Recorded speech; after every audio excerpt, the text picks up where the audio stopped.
What if I told you we're on the brink of discovering the unimaginable? What if I told you humans aren't the only intelligent species in the universe? What if I told you that a decades-long conspiracy is on the verge of collapse? Dinny YouTube Videos presents Aliens. Alright, I've always wanted to do a 30 for 30 kind of intro, so got that off the old bucket list.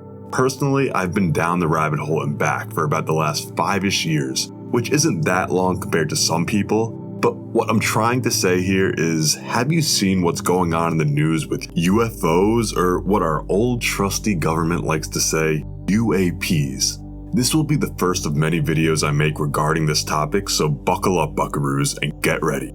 If I randomly go missing for any reason, you could guess why. So for those that don't know if you're living under a rock, and I'm not judging your rock, it could be a dope-ass rock, I don't know. But recently in Congress, there was a hearing about the UAP phenomena going on, and that has been going on for, if I want to go full ancient aliens guy right now, thousands of years. But what they're really going over in the hearing takes us back to the early mid-1900s, right about during and after World War II. It seems like the general public doesn't care as much as you'd think on this topic. But I think maybe the biggest news story in human history is gradually unfolding in front of our faces, and everyone is asleep. At the hearing, they took 3 witnesses who have been involved with UAPs very recently, but all for different reasons. The order I named the witnesses is the order of importance I think they have to the hearing, with the first being the least important. I swear I'm not talking shit, they're all very important. The first guy is former Navy pilot and now lead of Americans for Safe Aerospace director, Ryan Graves. He helps lead all the trainings and exercises for younger pilots and even still flies some F-18s himself. His biggest worry, which he says, is just making sure the airspace in which they conduct military exercises and trainings is clear and no one gets hurt. However, in 2014, the radar in all the aircrafts was upgraded from an APG-73 to an APG-79. I don't know what that means, and I don't know what the difference is between each, so I'm not going to try and explain and sound smart here.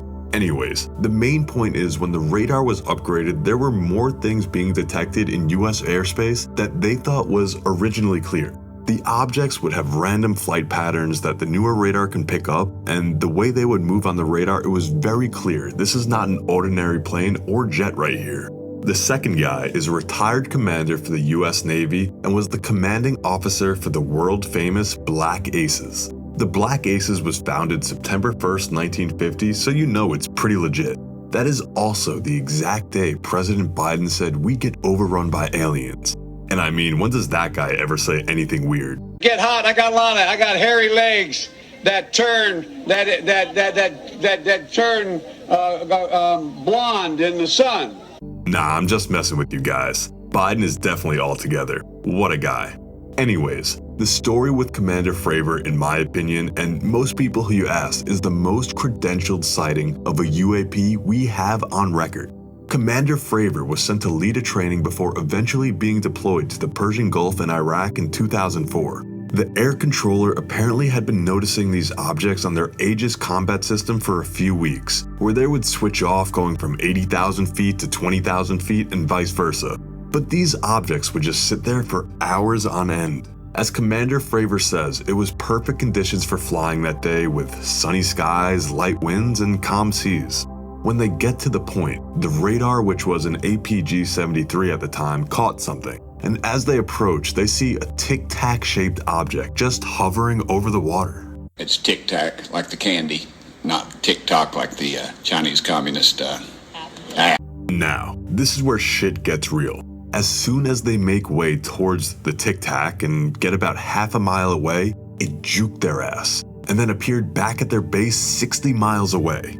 Commander Fravor explains the technology that he witnessed defies anything he has ever seen, and the crazier part is, and I mean how can this get crazier? But using infrared radar, the UAP showed no signs of propulsion for its movement, such as a rocket or motor or something like that.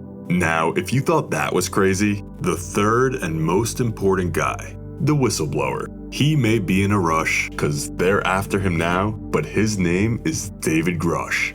He was a combat officer during the war in Afghanistan and part of other military-run organizations, such as the NGA and NRO. But most recently, he's been part of the UAP task force, and looking at it now, it makes sense. He helped provide a safe space for whistleblowers like himself not to be messed with. Whatever they do to those people, please just don't do it to me.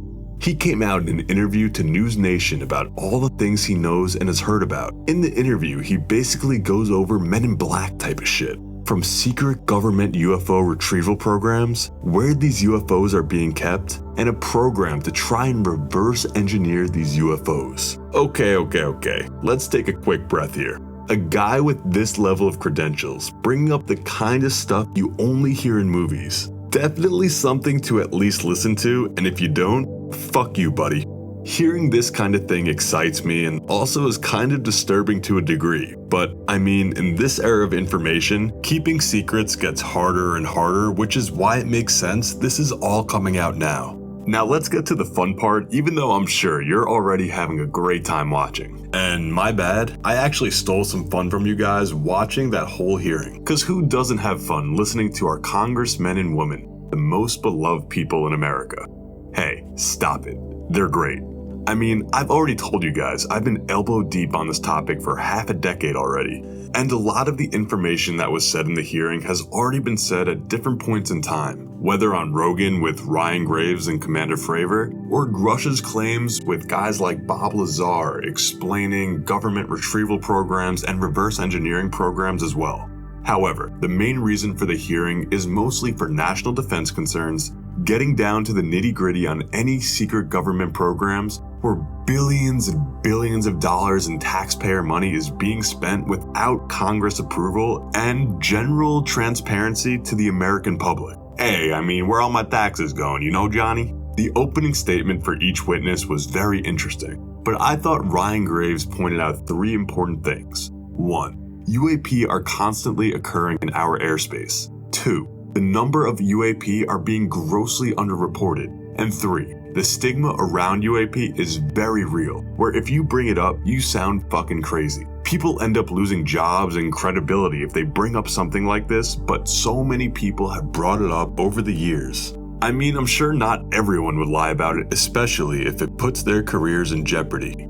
David Fravor talks about the Tic Tac incident off the coast of San Diego, and Grush talks about his credentials as to what he has seen, knows, and heard about involving the retrieval programs and so on. Okay, not a bad start, but I want to know what's actually happening. Why aren't more cases being reported? Is there anti-UFO propaganda being spread by these secret programs? And who? No, not the World Health Organization. Who are these gatekeeping bastards? Since the whole hearing was 3 hours, I'm going to try and highlight the most important parts and keep this video under 3 hours, so wish me luck, guys. A lot of the questions Congress asks are based on national security, underreporting and stigma behind UAPs, and what is going on with these secret programs. You may say, oh, why is this a national security concern if they're not doing any harm to us? When the witnesses were asked about national security, they all agreed that this is something that can threaten the people of the USA in some sort of fashion. Fravor explains again how these vehicles defy the laws of physics as we know it, and can freely move in our airspace unimpeded at any point in time. Ryan Graves points out that this is something USA adversaries could even take advantage of, such as countries like Russia or China. Apparently, there have also been multiple times that these objects have been in formation, such as a diamond. Now, one alien ship I think we could probably take. Just send Nate Diaz at them and there's no shot they could take him out. And you know who else we could use in a fight against aliens? I want Iguodala. Okay, the other big part they kept going over was access to information around the topic and pilots and civilians being able to tell their stories without sounding crazy. One thing the witnesses all agreed on is to have a centralized place where anyone can come forward with claims of something they've seen or heard about. See something? Say something. This will further help the cause of erasing the stigma around this topic. But the government does what the government do. What I mean by that is Representative Matt Gaetz was told by some pilots the best thing you can do for your career if you come across something like this is, I'm paraphrasing here, but shut your damn mouth. I've said this multiple times already, but now it gets really interesting. Grush talks about administrative terrorism, which is basically threatening people's careers and even their lives if they know something about any of this just to shut people up. He literally says that he and his wife have been threatened and was asked in the hearing if anyone has been murdered over this. His answer was, "I cannot discuss this in a public setting," which he said about a lot of things, but don't you think he would just say no if that didn't happen? That means the law has to get involved with this situation, especially if there's been a murder. Grush then goes on to discuss the security clearance that is required to get this information, which some of the congressmen were denied access to. The people that get to decide who can obtain access to this information are a group of career senior executive officials in and out of the government. Whatever that means, bro. But again, that's all he can talk about that in a public setting, which is cool. I didn't even want to know, but it's fine, it's fine. Throughout the whole hearing, Grush uses this phrase again and again, and it got so annoying. Some of the other questions that this did include are, where do we keep these UAP? After saying he knows where all of them are located. Who are the people involved in the UAP crash retrieval programs? Which I'm guessing is somewhat a part of that career senior official thing, but who knows? For all we know, this could be one big fib. There were two other questions that he couldn't answer that again had me like, oh shit. One was, what defense contractors are involved with the program surrounding UAP, and has anyone been injured in the process of trying to reverse engineer these craft? Whoa. If you are hearing this for the first time, it's just so unbelievable to believe, and I don't blame you if you have trouble trying to believe any of this for that matter. Anyways, regarding the secret programs, AOC asked a question regarding the defense contractors, and Ryan Graves spoke about his experience dealing with a UFO the size of a football field, and that one of these contractors was provided by a witness during that experience. Grush said that these defense contractors don't really have to disclose any info they don't want to, basically because the process of classification is all messed up. Things that shouldn't be super classified, or as the government labels top secret, we're getting that classification. Grush was saying that the classifications are lazily labeled and it's intentional. Look, maybe these aliens were watching us, and by us, I mean NFL Red Zone, and we're like, bro, we need a football field in our spaceship. What are we doing? Then they go and rip off Scott Hansen and make NFL Space Zone, which is 7 hours of commercial-free alien football. Sign me up. I digress. This all leads up to the biggest thing that was said in the whole hearing. Get ready. Grush was asked, if you believe we have crashed craft, stated earlier, do we have the bodies of the pilots who piloted this craft? And his response? As I've stated publicly already in my News Nation interview, biologics came with some of these recoveries, yeah. Were they, I guess, human or non-human biologics? Non-human, and that was the assessment of people with direct knowledge on the program I talked to that are currently still on the program. Well shit.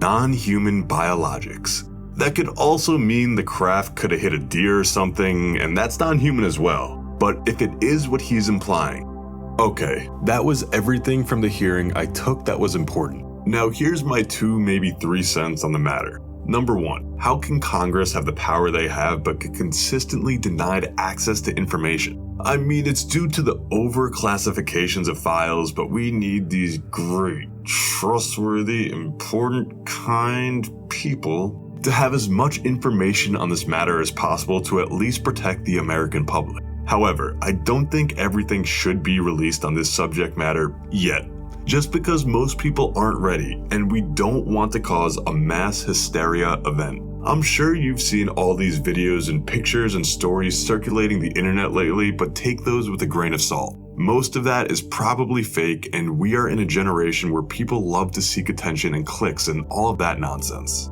But please, like and subscribe to my page. What? You gonna let old Murphy down over here? Getting back on topic. Overall, when I started really getting into this, it really has come such a long way. Obviously, this is before my time, but 50 years ago, the stigma behind this topic was so bad, you'd be put in an insane asylum for even bringing this up. Also, if what Grush was saying is true, there was probably a lot of anti-UFO propaganda that got put out to the world. But one thing you can't deny is the countless experiences people have had Whether it be the Tic Tac with David Fravor, Ryan Graves seeing these craft all over their radars, or just civilians looking in the sky and seeing something move in a manner they can't comprehend. If you don't know a lot about this topic, the hearing pretty much brings you up to speed with everything that has been going on over the last decade plus. Rush kept saying he doesn't like to identify the craft or non-human biologics as extraterrestrial. And I mean, I get it, because who knows what this actually is, why they're here, and what's coming next. Only time will tell. I think maybe the biggest news story in human history is gradually unfolding in front of our faces, and everyone is asleep. Thanks for watching. Don't be afraid to discuss in the comments anything I missed that you thought was important in the hearing, or just about this wild topic in general. Like and subscribe if you want to or don't want to, I don't care. You do you. See you guys next time.